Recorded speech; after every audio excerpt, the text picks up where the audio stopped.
So this review is coming from a couple of weeks of heavy use.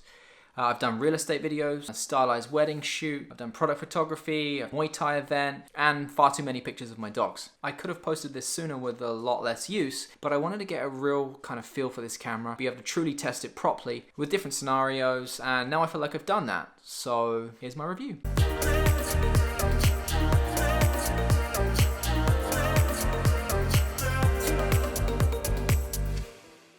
So I've got a lot to talk about today. I apologize if you see me looking this way. It's because I have my phone set up just here and I'm reading from a list of notes I've made for me to talk about.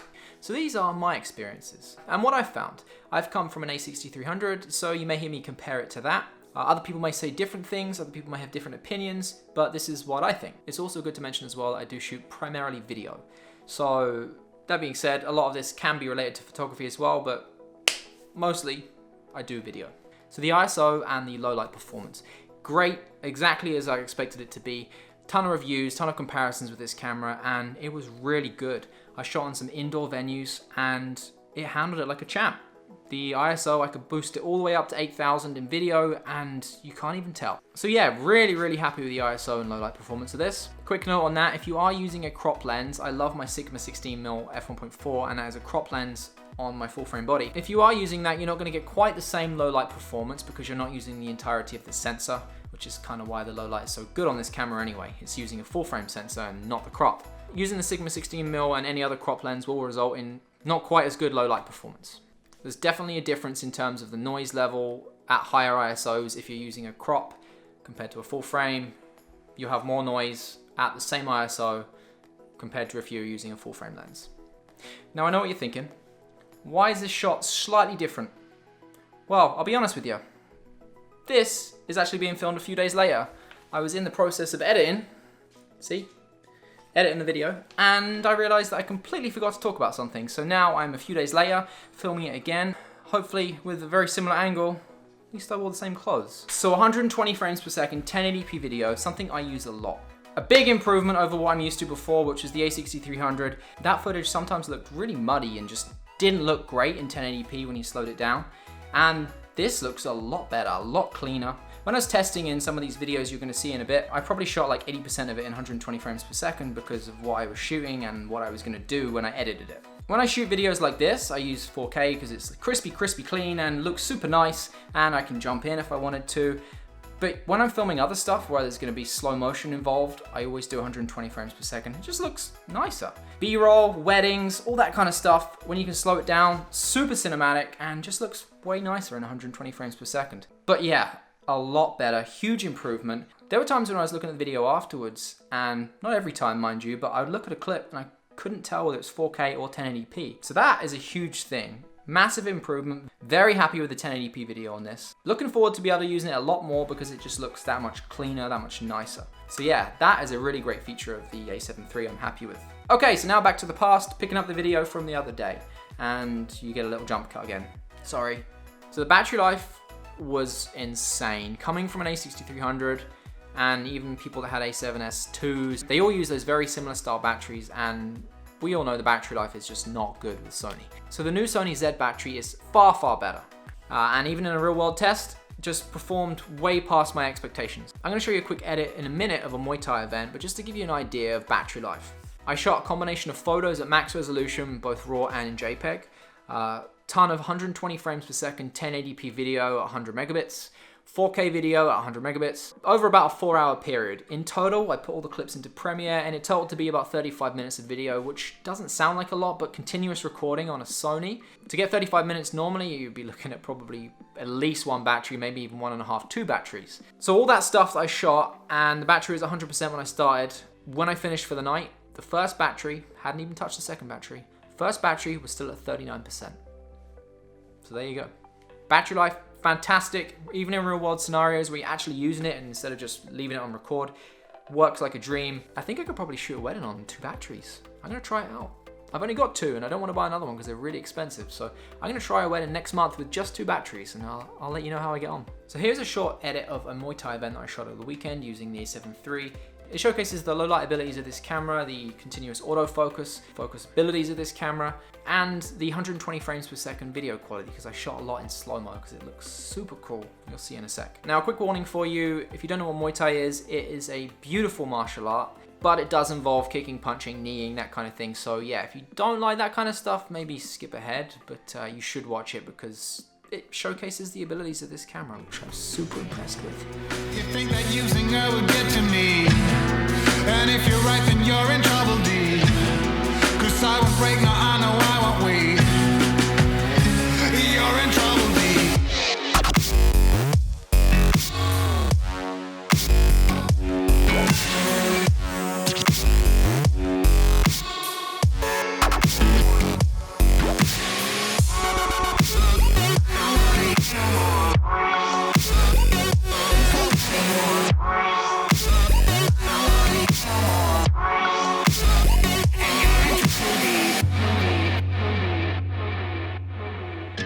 Pretty good, right? I mean, I was happy with that. It makes it more genuine, I think, when I can provide video that showcases and demonstrates what I'm actually talking about. So next up, the crop mode on the A7 III. As it's a full frame camera, you can specify a button and select crop mode or Super 35 mode and use your full frame lenses in a crop mode, which gives you 1.5 times zoom. Love this. This is probably my favorite feature of moving to a full frame Sony. My 85 becomes 127 and my 200 becomes 1.5 times 200. The crop mode is super cool, I love it. All your lenses become way more useful and you can use it for both photo and video, which is really cool. If you don't know about crop mode, click my video up here. I talk all about it and how it works. And I show you some examples too. It's definitely something people should utilize more of if they're not aware of it. It's a super cool and definitely my favorite feature of using a Sony full frame camera so far. So the screen. This is a weird thing for me to talk about, but I think it's important because it's something I liked. I know the pixels, the dots, the DPI, whatever you want to call it, is exactly the same res as an A6300. It's not the same as the A7R III screen, which is like 1.4 million dots. This is only 900 and something thousand dots, so the res isn't quite as high. That being said, something doesn't feel the same as the A6300 screen, which it allegedly is the same as. It definitely feels brighter. Maybe it's the new menu system, I really don't know, but something feels different, but like good different. Maybe it's the plateau effect as well. Maybe it's actually not any different. I just kind of want to think it is different, but it feels different and better. I think this is square as well, and the other one's widescreen. Now this will still show widescreen and you just have bars at the top, but I'm pretty sure that's what's different too. Now that being said, it's still a difficult screen to view in sunlight. I did use it at the weekend directly in sunlight and you still can't see anything. So you have to use the EVF still for that. No big deal really. I mean, I was used to using the EVF before. I'll continue to use the EVF again. I talked about this in one of my other videos, but I love the weight of this. Some people say lighter and smaller is better, more easy to carry around. I like the weight. It feels like a solid piece of equipment. And I really love the grip too. It is a solid grip and it just feels comfortable in the hand. There were multiple times where I just kind of had it hung at my waist and I entirely felt comfortable with it just kind of hanging like that. It's a good grip and your fingers wrap around it nicely and I don't feel like it's going anywhere. So yeah, it's important for you to know about the things that I like and this was one of them. Now onto the subject of the weight and the grip, which I just talked about. Because it's got a good weight to it, I actually tried shooting some video handheld. Now it does have IBIS built into the body, meaning the sensor kind of moves around a bit to counteract your movements, but it's not great compared to like the GH5. So I kind of shot some stuff handheld, moving around, but nothing big. And I also shot some stuff on the Xeon Crane.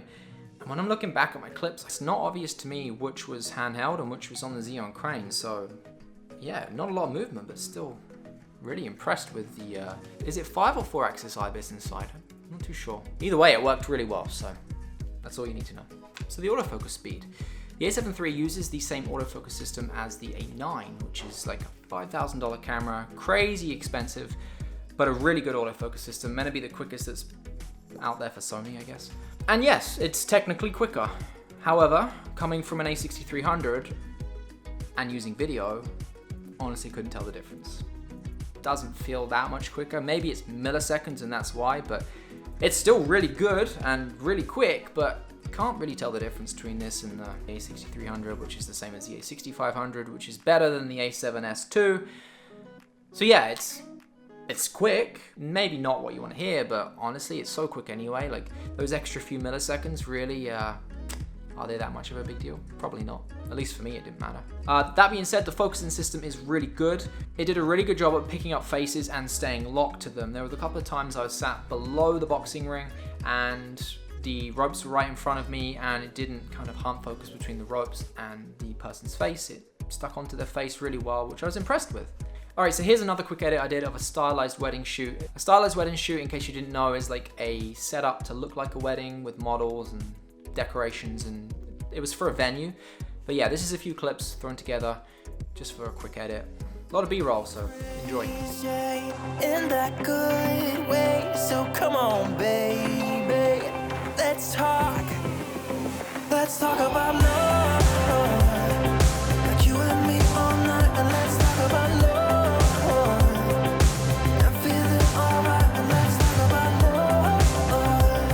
Yeah, baby, come and dance with me. Everything you'll ever need, so let's talk about love. Okay, so now onto some of the issues or annoyances, I guess, maybe not issues.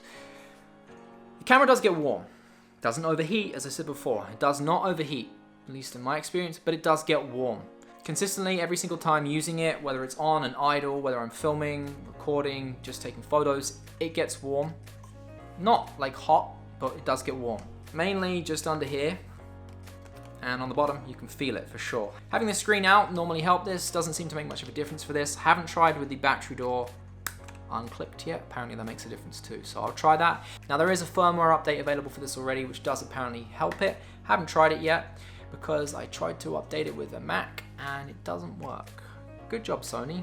Maybe try and fix that. I don't want to buy a Windows machine just to update my camera, so please get on that. I'm using a 2015 MacBook Pro with the latest version of OS X and it will not work. Tried multiple times, restarts, re-download it.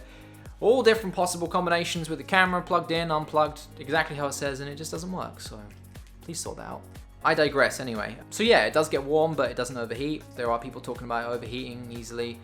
Maybe you have a dud camera, I don't know. In my case, it was fine. I shot a ton, it got warm, but it didn't overheat, didn't turn off. So we're good. The record button.